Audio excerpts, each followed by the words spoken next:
Help me reach 5,000 subscribers. Support the video with a like and share your thoughts in the comments. I read everyone. Thank you.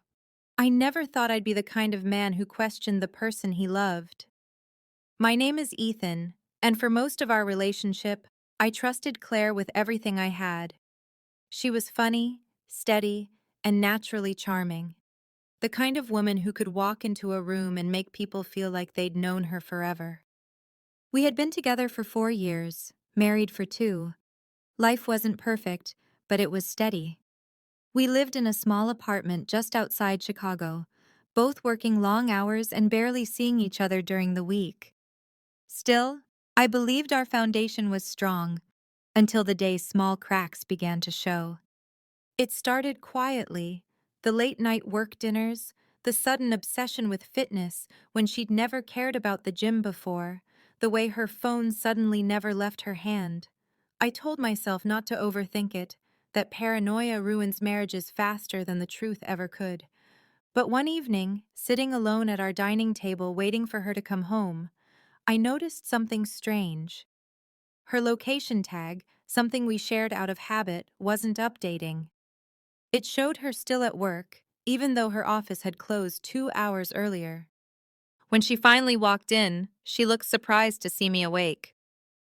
"Hey," she said, setting down her purse quickly, almost too quickly. "You're still up?" I smiled, trying to sound normal. "Yeah, just waiting for you. Late night?" She paused before answering. "Yeah, we had some last-minute paperwork. You know how it is." But I didn't. Claire's firm didn't do late paperwork. Everything was scheduled with precision. I'd heard her brag about it enough times to know something didn't add up. That night, while she showered, I sat in the dim light, staring at her phone on the counter. The screen lit up once, just long enough for me to see a name. Adam. My stomach twisted, but I didn't touch the phone. I wasn't ready to cross that line. Not yet. Days passed, and the unease turned into a quiet obsession. I noticed everything: a new perfume, hidden receipts, a locked phone gallery. Every instinct screamed that something was wrong, but I still hoped I was wrong. Then came the night that shattered the illusion. We were heading out to dinner with her coworkers, a rare double date kind of evening. She wore a black skirt and a white silk blouse, her hair neatly tied back, her lips painted a shade I'd never seen before. She looked beautiful, and yet unfamiliar. As she adjusted her skirt before leaving, something white peeked out near the waistband. At first, I thought it was a tag, but curiosity mixed with fear took over. "Hey, hold on," I said casually, stepping closer. "You've got something there." She froze halfway through turning. "What do you mean?" "Let me fix it." I reached out and gently tugged at the inner lining of her skirt. A folded piece of paper slipped onto the floor. She went pale, completely still. When I bent down to pick it up, she tried to grab it first, but I was quicker. My hands shook as I unfolded the note. There it was, handwritten, neatly folded, with a man's name at the bottom. "Can't wait to see you again tonight. Same place." The words didn't need explaining. My chest felt empty. My ears rang as if the room had gone silent. She stood there, unable to speak, her lips trembling. "Ethan, it's not what you think." I let out a quiet laugh, the kind that comes when pain hits too fast to process. "Then tell me," I said softly, "what am I supposed to think?" Her eyes darted toward the door, then back to me, searching for an escape. But the silence that followed said more than any confession ever could. I placed the note on the table between us. "You know," I said quietly, "I used to think the worst thing that could happen was losing you. Turns out it's realizing I never really had you." Claire didn't respond right away. Her hands shook as if words were trapped between guilt and fear. I watched her breathe, her lips parting like she wanted to speak, but nothing came out. Finally, she said, "It's not an affair, it's complicated."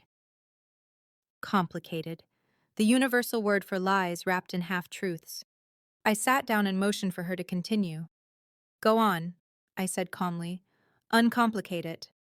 She stared at the note, avoiding my eyes. Adam's a friend from work. We were supposed to meet about a project. I cut her off. At night? After lying about paperwork?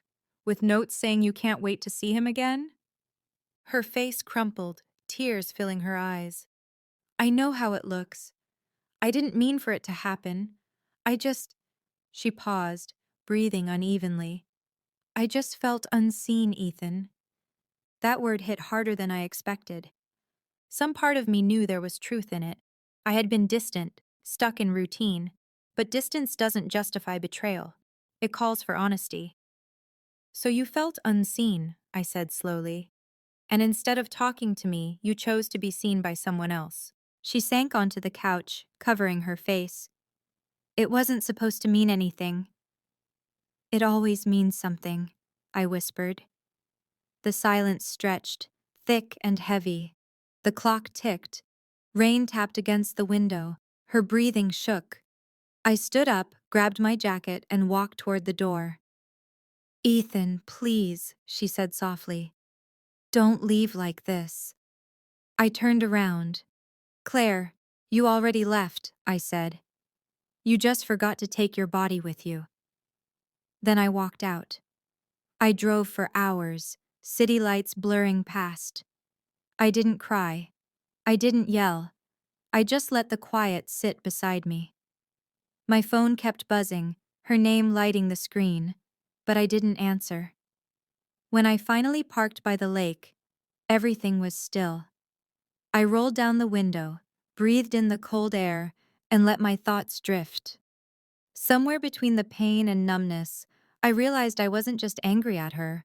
I was disappointed in myself, for ignoring the signs, for believing love could survive without attention. The next morning, I went home. She was there, eyes swollen from crying, sitting at the kitchen table like a child waiting for punishment. I'll move out, she said quietly. You don't deserve this. I poured myself a cup of coffee, my hands steady now. I don't need an apology, I said. I need the truth. She hesitated. It started innocent, she admitted. He made me laugh at work. He listened when I complained. Then one night after a client dinner, we kissed. I ended it right away. But after that, the guilt slowly turned into confusion. I didn't know how to face you anymore. Her honesty came too late to save what we had. Yet for the first time, I felt a strange calm. At least now the shadow had a name. I wish you had told me sooner, I said. We could have tried to fix things, but you chose secrets instead of solutions. She nodded, silent tears sliding down her cheeks. I left the apartment that afternoon with only a small bag and the heavy weight of what once was. I stayed in a hotel for a while, then found a new place across town. The weeks passed quietly. Work, gym, silence, repeat. Healing wasn't dramatic. It was slow, like learning to walk on unfamiliar ground. Sometimes I thought about that night, the note, her face, the shaking silence between us, and wondered if I would ever trust again. Then one evening, while grabbing coffee near the train station, a stranger smiled at me. Just a simple, kind smile, and it reminded me the world hadn't ended. It had only changed. Months later, a letter arrived. No return address, but I knew the handwriting right away. Ethan, you were good to me in ways I didn't understand until I lost you. I don't expect forgiveness. I only hope you find someone who sees your worth before it's too late. I folded the letter, placed it in my drawer, and took a long breath. Maybe forgiveness wasn't something you gave another person. Maybe it was something you gave yourself for believing love would always be enough. As I stared out the window that night, watching the city lights glow, I realized something simple yet powerful. You can't stop people from betraying you, but you can stop letting betrayal shape who you are. And for the first time in months, I didn't feel broken.